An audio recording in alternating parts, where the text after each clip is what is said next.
welcoming Ayya Brahmavara. Whenever you give me the hint, I shall put on the recording of Venerable Dhammadinna. Otherwise, it's up to you. Thank you so much, Ryan. That's great. So welcome everyone to this wonderful day of practice and to this particular session. We have a great opportunity to hear the teachings of Venerable Shakya Dhammadinna. She's got a recorded talk of 40 minutes for us. So it may be nice to prepare ourselves to hear the Dharma by, let's have, say, 20 minutes of meditation time. And I'll offer a little bit of guidance, but mostly we can sit in silence and just arrive and relax and continue the day of practice in a peaceful way together. So please feel very free to make yourselves comfortable. Settling into the space.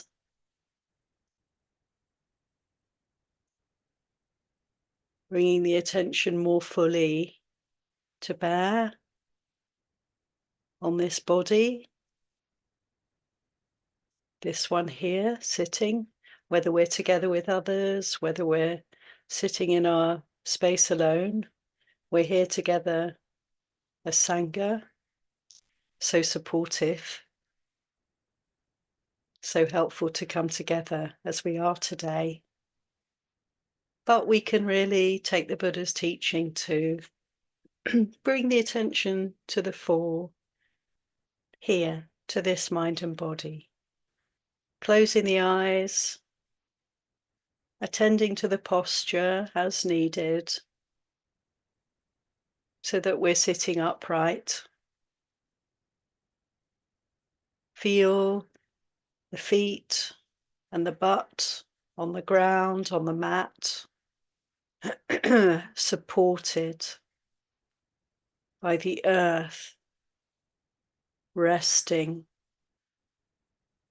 Feel the weight of the body, its solidity, its substance. And breathe deep.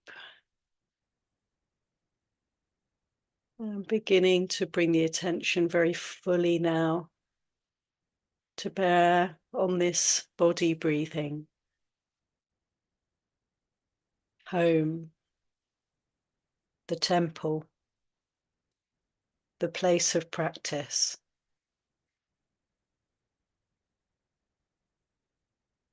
And always with our meditation, it's a chance, isn't it, to develop some continuity of body awareness, breath awareness. And so with no thought to the past, no thought of the future, we can dive into this present moment experience.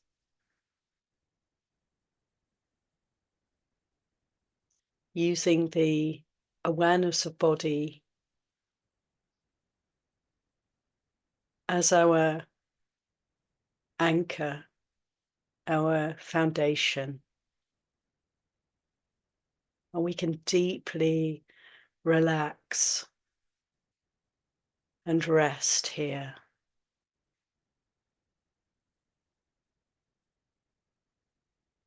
So we can sit together peacefully in this way.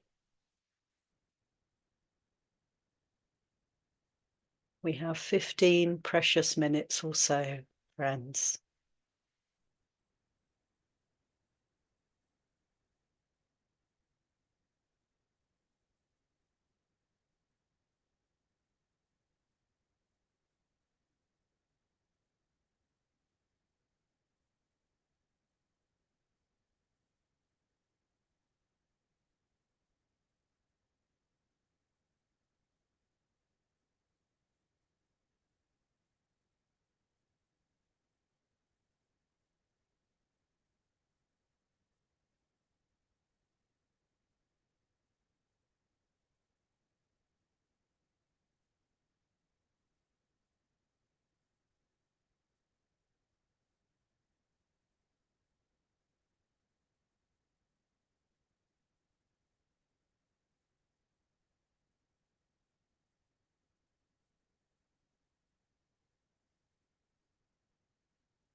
Dear friends, we can very gently and kindly open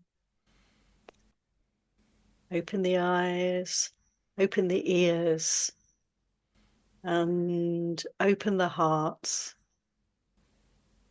We're now going to hear some Dharma reflections very generously offered to us today, for this special day, by Ayya Shakya Dhammadinna.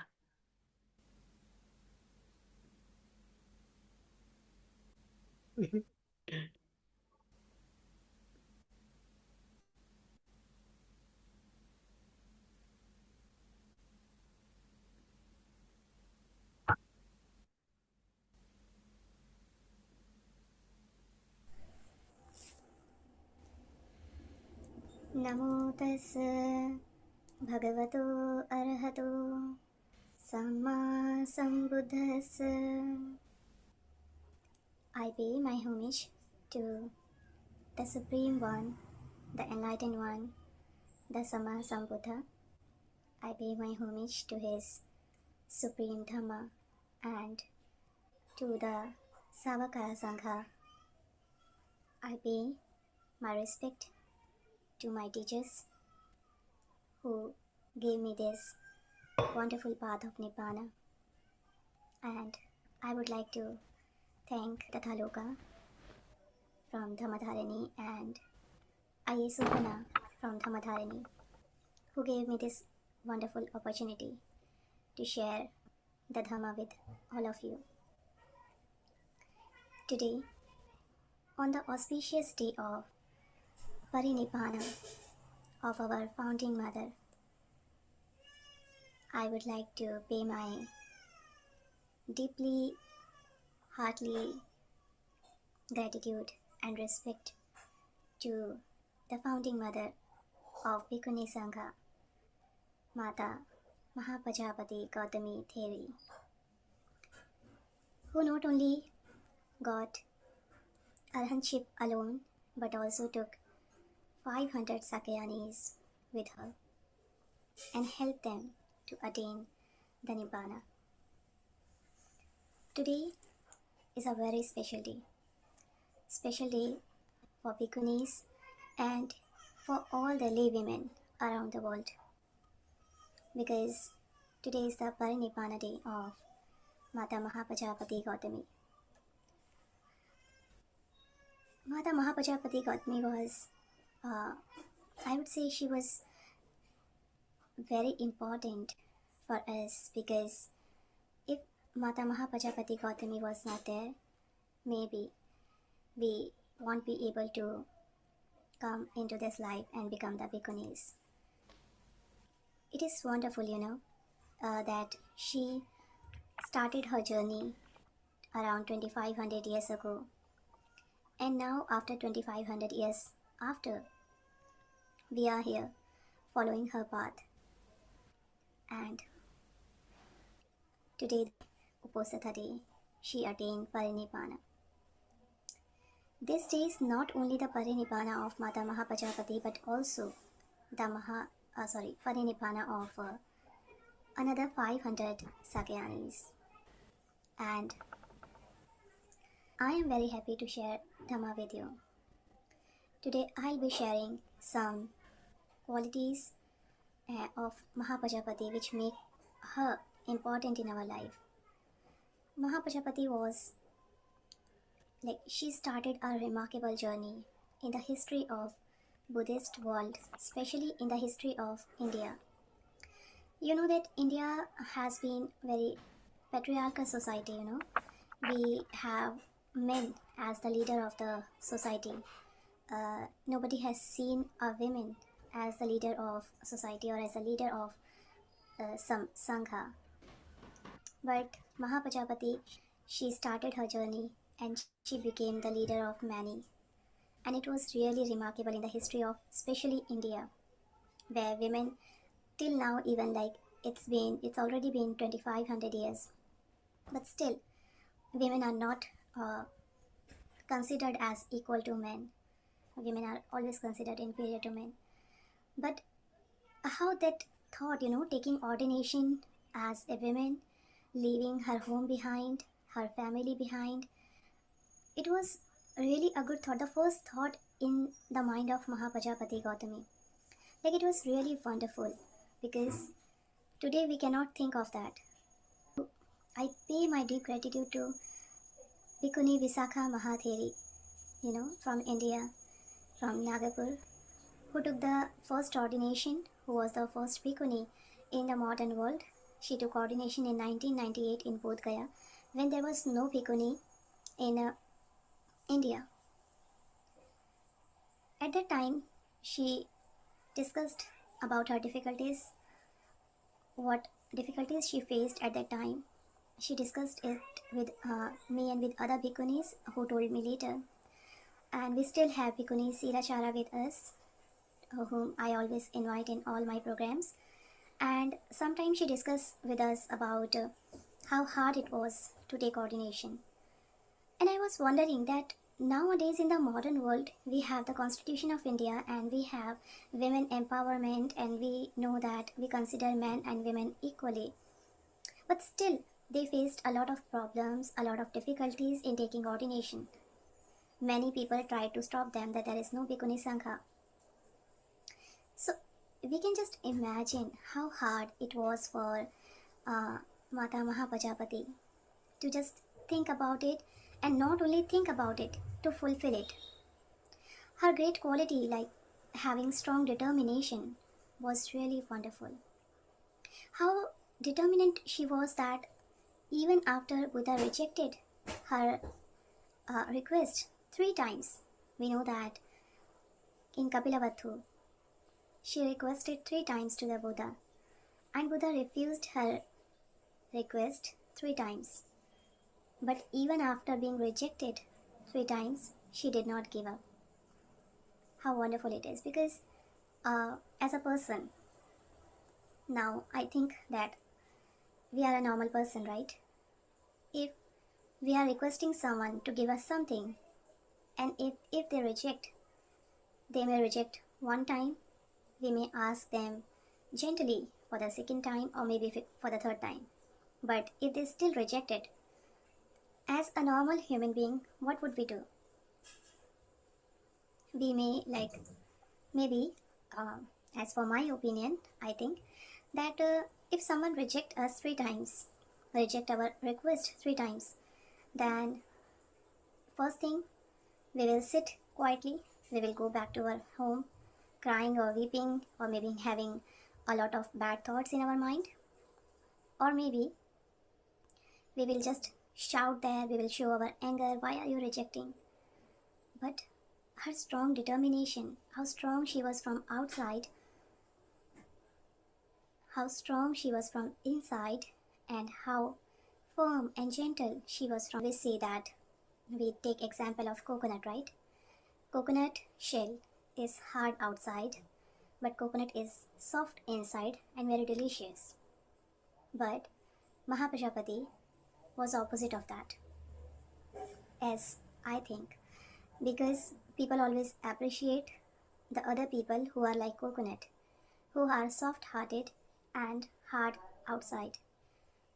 But I appreciate the opposite of it, the hardness or the strongness inside the mind of Mahapajapati, and softness outside that. Even after Buddha rejected her request 3 times, she did not even say a single word. She was like quiet, but she had that strong determination that she will not give up. She will follow Buddha from Kapilvatthu to Vaisali. It was a long journey, and it is difficult for us to walk so long, maybe. The second thing that comes to my mind is, like nowadays, we know that there are many leaders. We don't have kings nowadays, I think, except Thailand. We don't have kings in India nowadays, but we do have ministers because we have democracy. We do have ministers, and there are many types of minister, from lowest to upper and superior, the prime minister or president of country maybe. But if I see the wives of some junior politician leader, if I see the wife or sister or daughter of some junior politician leader, they have a very rich life. They live very prosperously. They have big house, they have a lot of wealth, they have a lot of jewelry and expensive clothes and everything. But like some of them are into Dhamma, they are learning Dhamma. Some like ladies of those houses, they like to learn Dhamma. Sometimes they offer food to the Sangha as well. They invite the Sangha to their homes.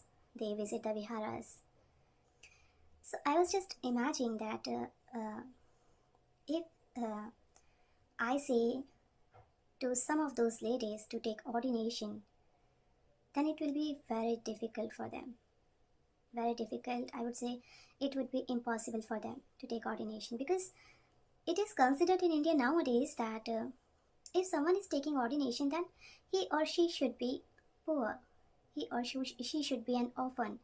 Maybe they have some like financial issues at their home and they are not able to study there. They are not able to afford their expenses. So that's why they are taking ordination, so that someone will donate, someone will offer, or someone will sponsor their studies.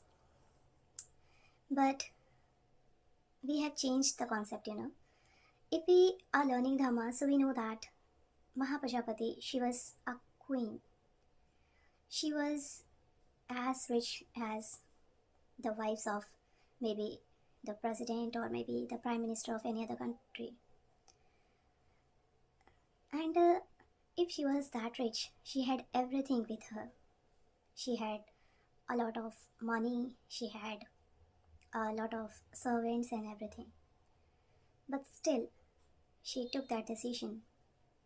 I really have a lot of respect for her decision, that in spite of being so rich, she had everything, but still she decided to take ordination. And whoever thinks in today's generation, if I meet someone and they say, like taking ordination is not their cup of tea, taking ordination is for poor people who would like to learn Dhamma and who would like to being offered, being sponsored by someone for their studies.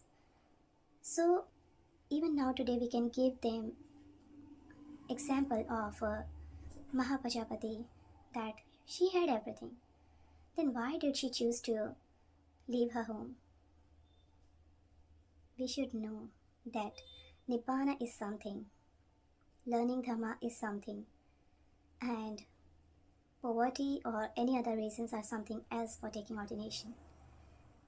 So, Mata Mahapajapati, the strong determination in a patriarchal society, becoming a leader of many, was really a wonderful thing. And even nowadays, when sometimes some situations, some difficulties come in our way, and sometimes we get disappointed maybe, at that time we remember the strong determination, the efforts of Mahapajapati, and it gives us courage to do good.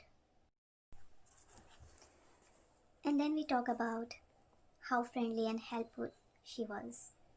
Like being a nun, after becoming a bhikkhuni, we learn to be friendly and helpful to others. Yes, we do learn that in our home life as well, but practicing in home life, always practicing in home life is very difficult. But Mahapajapati, being a queen, she was in home life, but she was so friendly. And how can we know that? When she decided to take ordination and requested to Buddha, the 500 Sakyanis, their husband already become bhikkhu in the Sangha, they decided to take ordination with Mahāpajāpatī Gotami. How wonderful it was. Like for me, if I say like today's world, when we have the opportunity to become Bhikkhuni, we have had 3 temporary ordination ceremonies. We have social media today. I post it on social media. I get a lot of calls and messages for taking ordination. And after being after preparing for like 4 or 5 months, we could get 25 women this time when we had ordination in Saranath in the month of November. I started preparing in the month of June, and till the month of November, like 4 or 5 months, we had 25 women came to take temporary ordination, not permanent, temporary ordination. But at that time, there was no internet, there was no text or messages. But only on one request of Mahāpajāpatī to Buddha, 500 Sakyanis, they got ready to leave their homes with Mahāpajāpatī and take ordination with her, choosing her path, appreciating her path, and believing her, did not question her anything. How wonderful it was. You can just imagine. I think that today, it is very difficult to be so friendly or so helpful or so motivational for others, to attract someone to choose make their path as your own path. But 500 Sakyanis came ahead and requested Mahāpajāpatī that we will also leave the home with you, become Bhikkhuni with you. And not only this, there's a wonderful thing. Like, not only this, they, after becoming Bhikkhuni, they stayed with her for the whole life as Bhikkhuni, and they spent so much time together. They become Arhanta with Mahāpajāpatī Gotami. And at the time when Gotamī decided to take Parinibbana, to attain Parinibbana, she thought that I must request the Buddha to allow me to enter into Parinibbana, because it is not good for me to see the Parinibbana of the Buddha. She came to know that Buddha is going to have his Parinibbana after 3 months. And when she came to know that, she thought that it is good for me to enter Parinibbana now, because I won't be able to see the Buddha's Parinibbana. So she decided to enter into Parinibbana and take a request from the Buddha for it. And when she decided, those 500 Sakyanis who left home with her, who took ordination with her, and who entered Parinibbana after her, they requested her that we will also enter Parinibbana with you. We stayed for our whole life with you, like we came with you, we took ordination with you, and we will enter into Parinibbana with you. We don't want to live without you. How wonderful it is. Maybe some of your friends can come with you to join you on picnic or tour, or maybe taking ordination. We can see that there are many people that they are friends, they are good friends or sisters maybe, and they say if they are going to take ordination, then I will take. So taking ordination together is okay, is acceptable. Leaving home together is acceptable. Living together in harmony is somewhere acceptable, because many difficulties come and sometimes we have small disputes or something, but it is somewhere possible. But dying or entering into Parinibbana together is really, really wonderful and seems impossible today.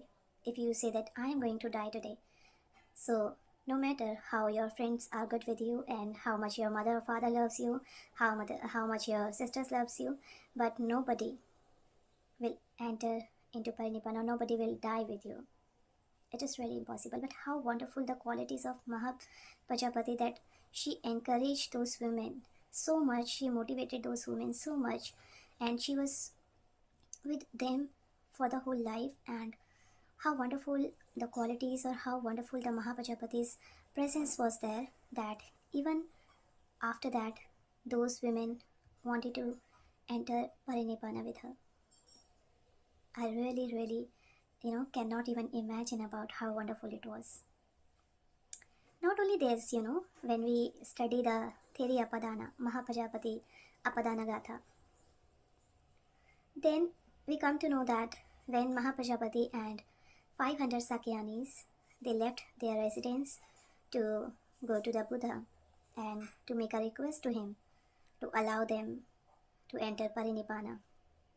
At that time when they were walking together in a lane, some householder women, some lay women there, upasikas there, they saw them and they came on the road. They paid their homage to the Bhikkhuni Sangha and they requested them, "It is not the good time for you to enter Parinibbana. Please don't do so. We are so blessed to have you as our teacher." So not only the Bhikkhunis but also the upasikas knew the virtues, knew the importance of Bhikkhuni Sangha, knew the importance of especially Mahāpajāpatī Gotami, and that's why they told her not to enter Parinibbana. They requested her not to enter Parinibbana now because it is not the good time for you. But Mahāpajāpatī Gotami, very patiently, she says, "My daughters, my children, do not cry. Do not request me to stop here. I have done everything what the Buddha taught me. I have nothing to do now. And Buddha is here, Ananda is here, Rahula is here, Nanda is here. It is the best time for me to enter Parinibbana." She said so. And she encouraged those women to learn the path. We know that on the Magha full moon, the last Uposatha, she requested the Buddha to enter Parinibbana. And after that, for the 7 days, she taught Dhamma to the people there. And after that, she entered Parinibbana today on the Atthami Uposatha. So we see that we have a lot of qualities to learn from Mahāpajāpatī Gotami. There were numerous qualities that can be adopted from Mahāpajāpatī Gotami, and even being a queen, she could have joined the Sangha or she could have followed the Buddha on some vehicle, but she chose to walk on foot, and the other 500 Sakyanis, they also chose to walk on foot with her. She was a queen, Buddha has left his home, and many years ago, that's why Buddha walked on foot from Kapilvatthu to Vesali. But Mahāpajāpatī Gotami, she could have joined or she could have followed the Buddha on vehicle because she was a queen at that time, and she had a lots of helper with her, a lots of driver and a lots of chariots with her. But she chose to walk on path, walk on foot. How wonderful it was, how thoughtful it was. And being a mother, she always respected Buddha. No matter what the Buddha said to her or instructed her, she never showed that she has a right as a mother on Buddha, Being a mother, she never showed that she is superior to Buddha. She had a lot of respect for the Buddha. And there are many instances that shows us.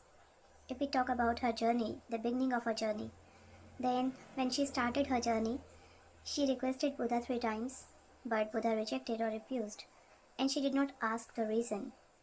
And even when she walked from Kapilvatthu to Vesali, when she reached Vesali, she was standing outside of the kuti of the Buddha. She did not enter inside because she had a lot of respect for the Buddha.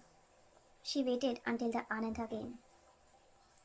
And after that, when she wanted to enter into Parinibbana, she took the permission from the Buddha. She also said that I would like to pay my respect to you, to the Buddha, by touching his feet. She wanted to see his komal, his soft feet. So she used to respect the Buddha a lot, no matter she was a mother, but she never showed that she has a right on Buddha as a mother. We know the example of Channa, right? Channa was Buddha's childhood friend and his assistant when Buddha was a bodhisattva as Siddhartha, and Channa also helped him while he was leaving his home. But after becoming a monk, Channa, he became like egoistic, and he did not listen to anybody, any Sangha. He used to listen to the Buddha only. But Mahāpajāpatī, she was very grateful for the Buddha, for the Dhamma that the Buddha gave her. And she never showed her ego that I am your mother. So there are many qualities that Mahāpajāpatī had. And we know about the Attagaru Dhamma, right? The Buddha gave those 8 rules to Ananda and told him that if Mahāpajāpatī Gotami agrees to follow these 8 rules, then she can enter into Bhikkhunī Sangha. And when Ananda recited those 8 rules to Mahāpajāpatī Gotami, like being a mother, the Buddha as a son, he is giving rules to his mother. If our son has ever done that, then we may have different feelings for him, like I am his mother and he is giving me rules to follow, or he is refusing my proposal. But she was like very happy, and I am reading the sentences which she said when Ananda recited those 8 rules to her, and Mahāpajāpatī accepted those rules. We all know that she accepted those rules, but how she accepted, what were those words? Like, she did not say directly, okay, I accept these rules. What she said was, I'm going to recite those lines for you as it is. It was like her enthusiastic acceptance, and she said, just as a young maiden decorates herself with flowers, with her hair washed and brushed, or a man in like manner would eagerly receives lilies without stretched hands for planting on their heads, if and when offered. So as I am prepared to adhere to these 8 special rules with great delight and due respect till I breathe my last. How she compared those 8 rules, adherence to those 8 rules with the flowers or with the decoration. So we see that Mahāpajāpatī had a lot of qualities. She was strong, determined, and she put a lot of efforts in taking ordination. She was so friendly, so helpful, so motivational, so courageous that 500 Sakyanis entered into Parinibbana with her on this special Uposat. She had a lot of respect for the Buddha, as the Buddha, not as her son. And how she accepted those 8 rules. Today, we remember Mahāpajāpatī Gotami as the founding mother of the Bhikkhunī Sangha, as the leader of the Bhikkhunī Sangha. And because of her, today we are able to take ordination and to walk on the path of Nibbana. But Mahāpajāpatī Gotami's importance does not end here. She is remembered not only for her being founding mother, but also how wonderful her qualities were, and how wonderful her personality was, how wonderfully and intelligently, I would say, that she decided and she make the path for herself and for many other women around the world. So Mahapajapati is not only being remembered for being founding mother of the Bhikkhunī Sangha, but also for her so many qualities that always encourage us and gives us motivation to walk further. The difficulties we are facing nowadays, because we know that Bhikkhunī Sangha nowadays is facing difficulties because some people don't accept us, and sometimes people don't support us as they support Bhikkhu Sangha. But when we see those qualities of Mahapajapati, when we recall those qualities of Mahapajapati, that how difficult the journey was for her, but she still chose that path, she walked on that path, and she attained the Nibbana. And how wonderful her journey was. She, in Mahapajapati Theriyapadana Gatha, she has described her journey, but she did not show there how difficult it was. Instead, the words chosen there are wonderful. They show only and only the positive things. And nowadays, as a Bhikkhuni, we also have a lot of difficulties, but not as much as Mahapajapati had. So, whenever we are facing some difficulties, all the Bhikkhunis around the world, and not only Bhikkhunis, but also lay women or some other person, whoever are facing problems, they should remember the journey of Mahapajapati. They should study and they should think the difficulties behind her journey, which are not described in the Tipitaka, not fully described in the Tipitaka.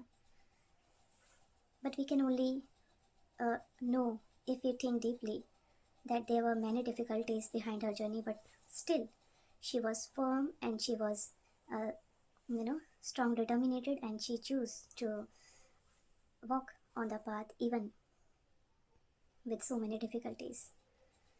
So I think that we have a lot of learned from the life of Mahapajapati Gotami, and I really pay my deep respect, my gratitude to a wonderful personality, to the fabulous or wise personality of Mahapajapati Gotami, because she gave us this wonderful path. Because of her, nowadays not only we become Bhikkhunis, but also giving a solution or giving us inspiration to stay firm no matter how difficult our journeys will be. We think that Parinibbana is the day of suffering for us. It is not a day for celebrating, but a day of sadness, because the founding mother left the world today. But when we study the Theriyapadana of Mahapajapati, we know that when she decided to enter into Parinibbana, slave women came to the Mahapajapati and they were weeping and they were crying and they were lamenting, and they were requesting Mahapajapati not to leave now. It is not a good time for them to leave, to enter into Parinibbana. What will we do after you? And not only those, after Buddha gave permission to Mahapajapati and she returned back to her monastery, all the devas present there, all the female deva present there, they were also crying and requesting Mahapajapati not to leave now. But Mahapajapati Gotami, she said, "Do not cry. It is not that time to cry. It is that time to celebrate and smile, because..." So yes, Parinibbana of any Arhant Bhikkhu or Bhikkhuni is not the day of crying, but the day of smile, the day of joy, that they have understood the truth, especially for women. In Indian society, being an Indian, we know that even today, after 2500 years after, we still are facing so many problems being a Bhikkhuni. We don't have equal support as to Bhikkhus. But 2500 years ago, when the condition was, I think, even worse as the time, and the female did not have rights, any rights, not for education and not for religious practice even. Buddha gave equal rights to women, and we are really, we pay our gratitude to the founding mother for giving us this opportunity. Today, we recall Mahāpajāpatī as the founding mother of Bhikkhunī Sangha, and everywhere the Bhikkhunī Sangha worships her. The Bhikkhunī Sangha know that how important she was for us, because she started the journey 2500 years ago, and because of her, today we are on this path. We not only remember her as being the founding mother of Bhikkhunī Sangha, but also the strongest woman in the history of India. Really, she was the strongest woman born ever in the history of India. She faced so many difficulties in taking ordination. So, we are celebrating today the Parinibbana of the strongest women in the world. And we pledge to not only remember Mahāpajāpatī Gotami as the founding mother of the Bhikkhunī Sangha, but also remember her as the strongest women in the world, as the most wise or wisest women in the world. We will recall her in all our difficult times. No matter how difficult our journey is, being a bhikkhuni or being an upasika, we must remember her qualities, and we must remember how difficult her journey was, but still she stood firm, and how wonderfully she faced all those challenges and she overcome those challenges. I really pay my respect for her journey, for her strong determination, for her friendly and helpful nature, for her courageous behavior, and being a motivational for others. We must learn from her journey that we can be a motivation for other women nowadays. Maybe not 500 at once, but at least 5 for. I really pay my respect to her journey, and I bless that all of the bhikkhunis around the world and lay women recall her for her qualities as well, and learn from her and walk on the path of Dhamma, no matter how difficult your journey is. Learn from her life, and it will give you courage and motivation to walk on this path continuously until you attain the Nibbana. She has given us so much to learn from her life, and we should always remember her journey, her difficulties, and how she overcame at every step wisely. I pay my respect to the founding mother on this very auspicious day, and also to all the women, and also to other 500 Sakyanis who entered Parinibbana on this same day. And this month we have the Parinibbana of Yasodhara Arhantatheri also. I pay my homage to her, as well as all the bhikkhunis who entered into Parinibbana during Buddha's time and after that till now, and to all the bhikkhunis around the world who are walking on the path that Mahāpajāpatī showed us 2500 years ago, that Mahāpajāpatī opened for us 2500 years ago. We are walking on the same path.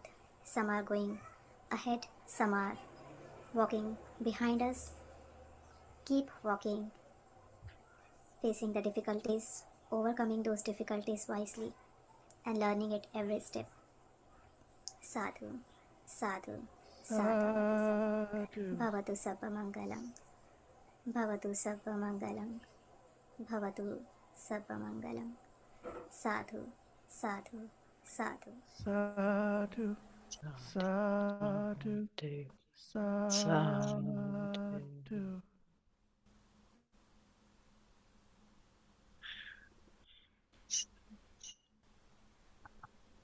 Dear friends, much gratitude for this very touching tribute to Mahāpajāpatī Gotami from our Indian Venerable Ayya Shakya Dhammadinna. It's very, very sweet to hear. I hope you also have received a lot of inspiration and happiness from hearing her words.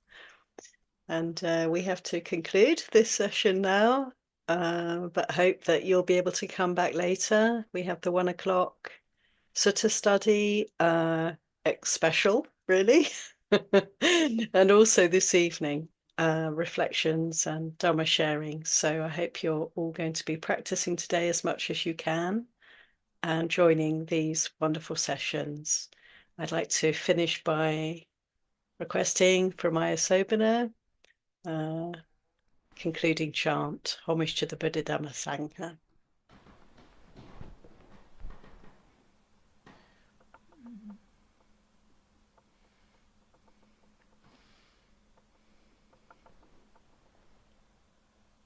Araham Samma Sambuddha Bhagava Buddhaṃ Bhagavantem Abhivademi Svakato Bhagavata Dhammo Dhammang Namasami Supatipanno Bhagavato Savaka Sangho Sangham Namami.